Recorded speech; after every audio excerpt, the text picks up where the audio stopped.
I'm Eric Marcus, and this is Making Gay History.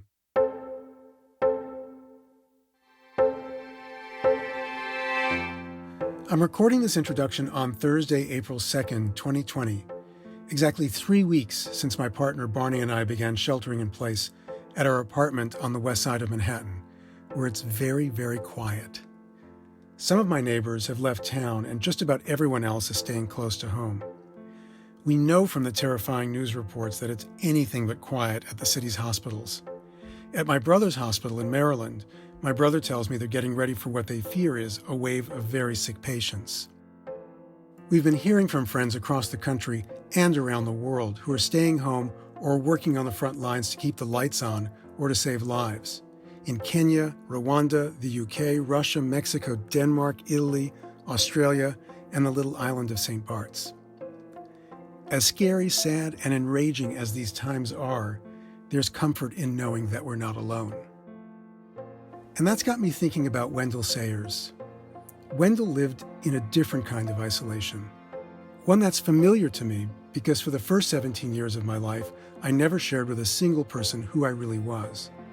But Wendell's experience was also totally different, because I had the privilege of growing up in a world and at a time where I could later escape that isolation and live openly as a gay person, a world that's grown ever more accepting since I came out in 1976. Our listeners first met Wendell in our second ever episode, what feels like several lifetimes ago in the fall of 2016. At the time we posted the episode, we didn't know much more about Wendell than what he shared with me in his 1989 interview. Beyond his birth in 1904, his harrowing growing up experiences, and the fact that he was the first African-American lawyer to work for Colorado's Attorney General.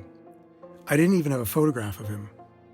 The episode image we used was a beautiful sketch by artist Richie Pope that he created for my description of what I remembered of Wendell.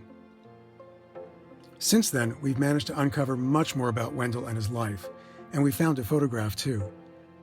I'll tell you all about it later in this episode, but first, I want you to hear his voice. I hadn't planned on interviewing Wendell. I went to Denver in early 1989 to speak with Elver Barker, who had been active in the Mattachine Society, an early gay organization. When Elver told me a little about Wendell and his story, I knew I had to meet him. So I headed to Wendell's tidy one-story ranch, where he lived alone just a few blocks away from the old Stapleton Airport. Wendell was 84 years old, which you'd never have known from how sure-footed he was as he guided me through his house and into his dining room. He took a seat while I set up my recording equipment on the dining room table. Wendell was dressed for work, in a pressed white shirt, crisp gray slacks, a gray striped tie, and polished black shoes. I was eager to step back in time with him, so I clipped my microphone to his shirt and pressed record.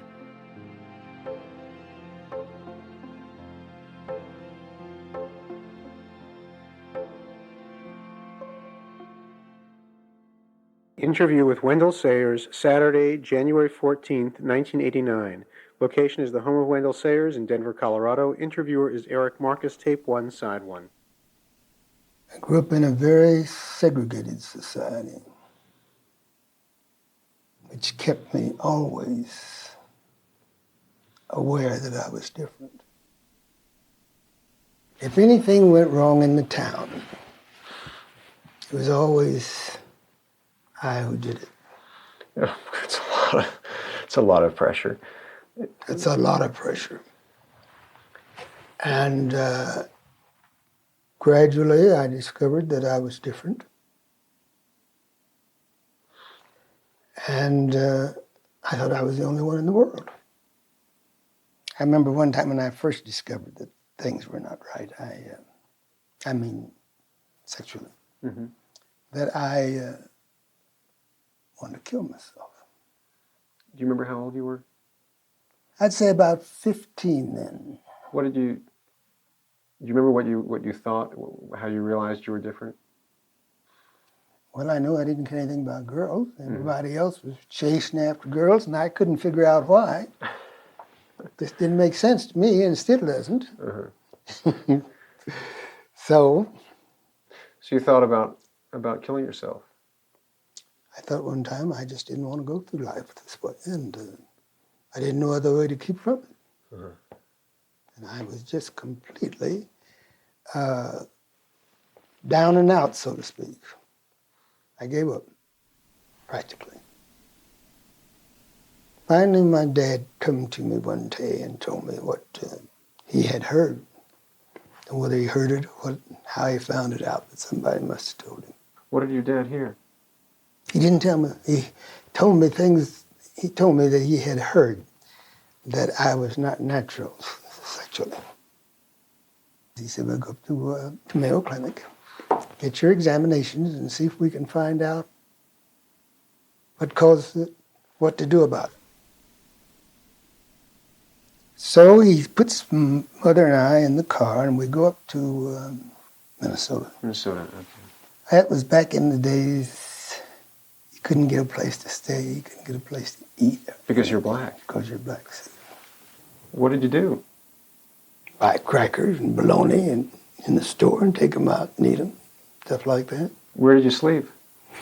Got a tent. We got one of these 10 by 12 tents, and we stayed in the tent at night.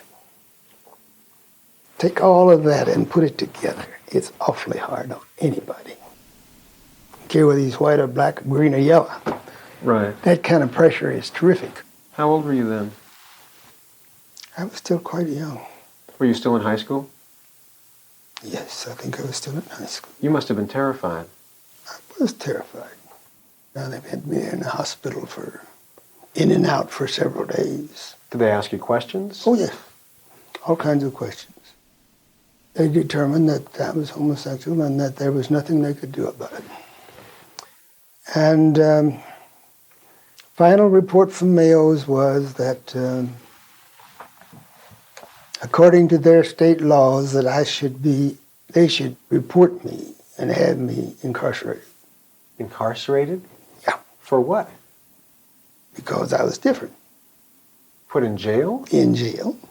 They said that since I was a client of theirs, they would not do that. So we went back home and reported to Dad. I might say this, that I was an adopted child. Mm-hmm. And I often used to wonder as a kid, what will he do when he finds it out? See, will he put me out or kick me out, or will he accept me? My dad was very understanding. I say understanding, I don't think he actually understood, but he was willing to accept, I should say. Mm-hmm. So he finally told me, he says, well, since they don't know what to do about it, find you a friend that you can trust and bring them home. He says, I don't want you playing around on the streets or out on the country roads, because you never know who's going to step up behind you or step up on you. Bring them home. What you do in your room is your business, because they didn't want me out on the street. That helped me a lot. At least I was loved by my father. And of course, Mother, she just idolized me regardless. They were remarkable people. As I look back, I didn't think so at the time. No one thinks his parents are remarkable at the time. But as I look back, I can certainly appreciate them. Yeah. Ask me something. Okay. Well, there were no organized gay groups when you were here first year in Denver. Mattachine was the first organized group, I think, as far as I know of. Uh-huh. And I had a friend that worked down at the depot. The depot? What kind of? The train depot. Uh-huh. That's when the train used to come in here. Right. And he was gay. And he asked me, he was going to a meeting one night and asked me if I'd like to go along. I said, yes, I'll go. So we went into somebody's home. I didn't know what home it was, but I went in. There was a group of guys sitting there. I imagine 10 or 12 maybe. I went first place, I'd say, to know or to meet somebody who was like me. I mean gay by that. Mm-hmm. That was my primary purpose in going. it developed later, or as time went on, that once I found there were others besides me, I was much better able to accept myself. Can you elaborate on that at all? What you mean by that? Well, you see, to me, I was always a thorn in the flesh to me because I was gay. You were your own thorn. I was my own thorn. And this talking about it and going over experiences together helped me to realize, well, maybe I'm not the only one. Were you scared? No, I had nothing to be scared about. Uh-huh. No, I think I scared them worse than they. Why did you scare them? Well, I was the only black one. Oh. And they probably weren't accustomed to having any contact with blacks. They weren't accustomed to having any contacts with blacks. So I come in, and but once I found somebody else besides me that would say they were gay. See? Up until that time, no one had said. I knew a few, Right. but I mean to have a group. Mm-hmm. I had never been in that sort of situation before. See, I was completely happy to find somebody because I thought I would be accepted and a part of the crowd. Mm-hmm. And I was really happy the first meeting I went to. Guys were not friendly. They weren't friendly. But that was all right. They didn't know me. Uh-huh. All they knew was I was a lawyer. And they were afraid of me, I think, because I was a lawyer. They was terrified of the law. What's this guy doing here? Who's he going to turn in the city? Uh-huh. Were you concerned about your practice when you went to this first meeting? I was concerned about my practice at every meeting I ever went to. Uh-huh. Because I was working for the Attorney General's office at the time. Oh, you must have been really concerned. First black ever up there. The first black to work for the Attorney General in Denver. At my office right there in the Capitol building. Mm-hmm. So, every time I went to Mattachine, I was as scared as the rest of them, only I wasn't scared of the same thing as they was. See? Just imagine the Denver Post would come out, front page. First black in the Attorney General's office turns out to be. Throw yourself off the Capitol for that one. I sure would. I had been raised so much as a underdog. I just would have done anything if I could have taken a step higher, see. And regardless of my gayness, I was still somebody. Did they ever ask you legal questions? They would ask me, sometimes I'd volunteer, they'd talk about something. Once in a while I'd volunteer a little legal information. Mm-hmm.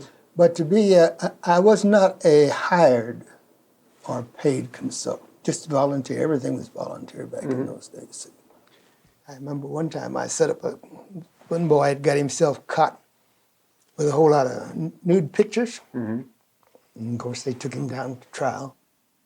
And beforehand, I don't know whether he asked me or the society asked me or what, but anyhow, I knew the judge. The judge happened to be gay, and I happened to know it. So I went down and thought I made arrangements with the judge to when this case comes up. You were gutsy. You were nuts.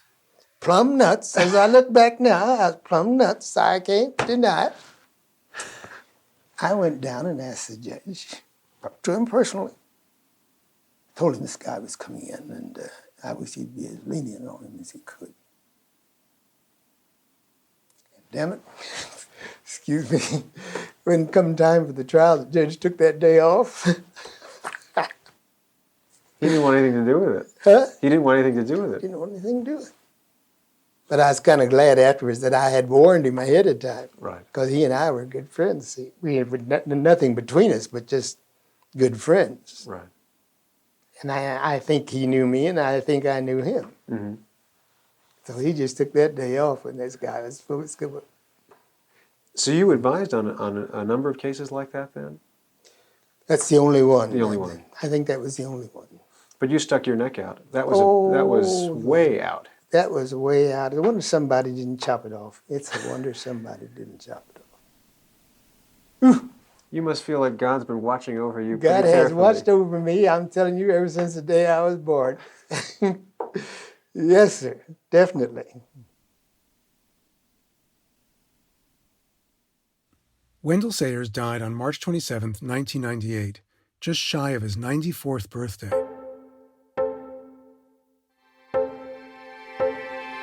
Since we first shared Wendell's episode, we've learned a lot more about his life thanks to Michael Leclerc, a genealogist we hired to scour for information on Wendell Sayers. We learned that Wendell was born in Nicodemus, Kansas, a town created after the Civil War for ex-slaves. Wendell's grandparents were all former slaves. Wendell was the adopted son of William Sayers and Sarah Bates. William and Sarah both came from large families. Each had 9 siblings. Wendell's birth parents were William's older brother George and Sarah's older sister Mary, who had 8 children. William and Sarah had been married for almost 10 years without having children of their own. George and Mary gave their youngest son, Wendell, to their childless siblings. Following in his father's footsteps, Wendell attended Washburn College in Topeka, Kansas, where he later got a law degree. Wendell's mother was an active member of the Women's Christian Temperance Union and other organizations. When his father died in 1956, he left an estate of $115,000, the equivalent of more than $1 million today.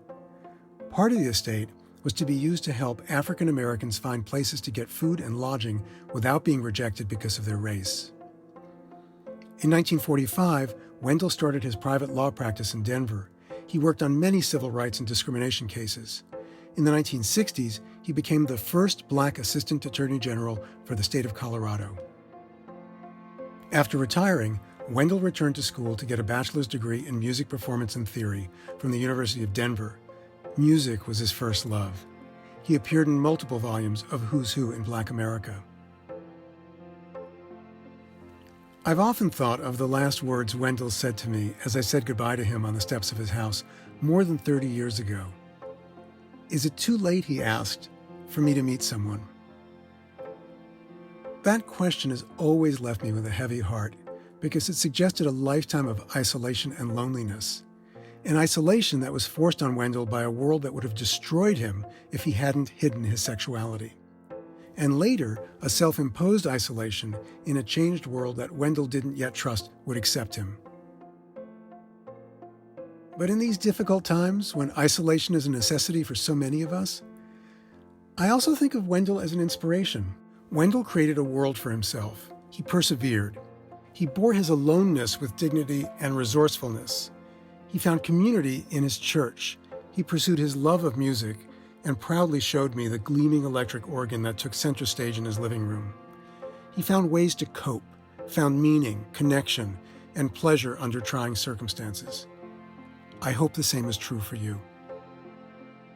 Thanks for listening, and thank you to our listeners who have recently made donations to support Making Gay History so we can continue bringing LGBTQ history to life through the voices of the people who lived it. I know that many people are struggling financially and aren't sure how they'll pay their bills, so I'm especially grateful to donors like Bob Brager. Bob lives in Amsterdam and made a donation in honor of his late partner, Jay Manning, who died from complications of AIDS in their apartment in New York City at the height of that epidemic. Bob wrote, "As soon as I heard your podcast, I knew that Jay would want me to contribute to it. So it was a welcome impulse, truly in memory of him. I'm very grateful for your fine work. I remember the bad old days, and I know how indebted we are to the people you interviewed. Thank you for keeping their stories alive." Thank you, Bob, and I'm so sorry about Jay. Many thanks to all my colleagues who produced this podcast. A special thanks to Sarah Birmingham, our founding editor and producer, for producing this episode, and Inga Dataya, Making Gay History's deputy director, for handling all the post-production work to get our episodes out to you. So long, stay safe. Until next time.